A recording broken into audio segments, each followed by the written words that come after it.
to Pokemon Forever. And, well, in this episode, we're going to be taking a look at new series Pokemon Black and White, Emerging Powers. And a rare card, as per usual, for me anyway, that I would really like to focus on. And this rare card will be one of the strangest Pokemon, in my opinion, that I've ever seen, and that is Thundurus. So let's take a look, shall we? So the artwork is actually quite similar to that of Zekrom's artwork in both Black and White. And as you can see, it's some sort of strange god Pokemon, I guess, because it's like a blue sort of humanoid creature that is kind of hovering in a cloud with this black thing that kind of sticks out of it. And then this puffy little deal that sticks out of the back of his head, and a blue horn, and I don't know, it just looks kind of strange. But I guess I'm warming up to it. It doesn't look all that weird. But yeah, this is Thundurus, and the artwork's actually pretty cool. It's, yeah, I really do like it. I think it's neat. I think the background's pretty cool, and it's neat how they kind of make it work together with Zekrom's artwork as well. And here's a bit of information. This Pokemon and the other two legendary Pokemon like it are actually kind of based on a Japanese sort of religion legend or something like that, because in their religion, or there's something like that, there's a legend about these gods that float on clouds, and they look like these actually kind of, one's like the god of lightning, the other's like the god of wind, and the other's like the god of water or something, I think. I don't know, but so that's what these Pokemon are based on, and I thought that was kind of weird, because now we got Pokemon based on gods.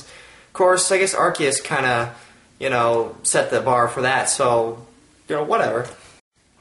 So, this Pokemon, of course, being a legendary, is a basic Pokemon. It's got number 642, is the Bolt Strike Pokemon. Height, 4 feet and 11 inches, weight, 134.5 pounds. I wonder if that's including the cloud. And down here, its bio is, the spikes on its tail discharge immense bolts of lightning. It flies around the Unova region, firing off lightning bolts. So it's Thor. So that's the Pokemon, a little bit of history about where the Pokemon came from. But enough of all that, let's take a look at the card.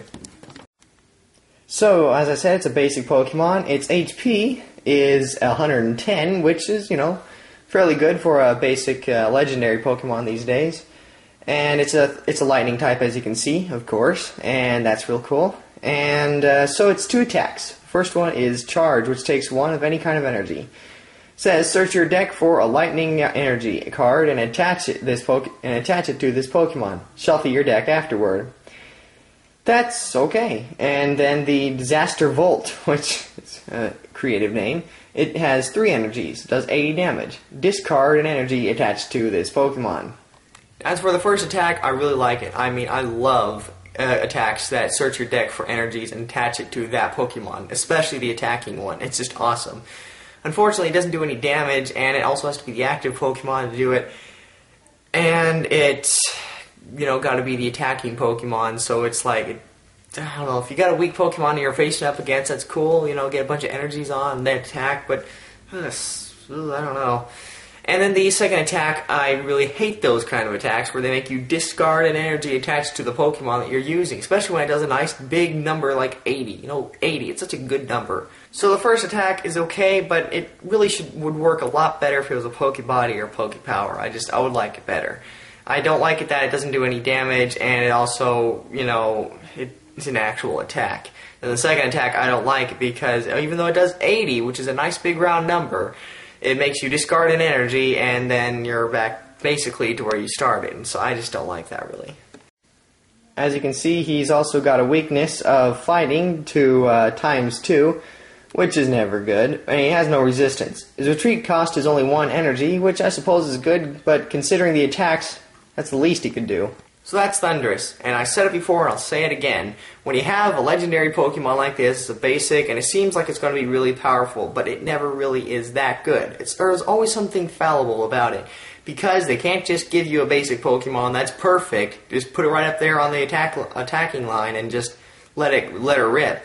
They gotta always have something, it's just, however very small, it's always gotta be something wrong with it. And so that's the problem with your legendary Pokemon. So, as far as this one is, it's okay, but it's nothing that special. So if you're looking for filler for your lightning deck, then sure, I guess go ahead and get this thing. But really, I'd pass on it because there's nothing that special about it, really, which is sad, but who knows, maybe the super rare version of it will be cool. But until next time, I'm the Pokemon Guy, this is Thundurus, and I'll see you later. Gotta catch 'em all.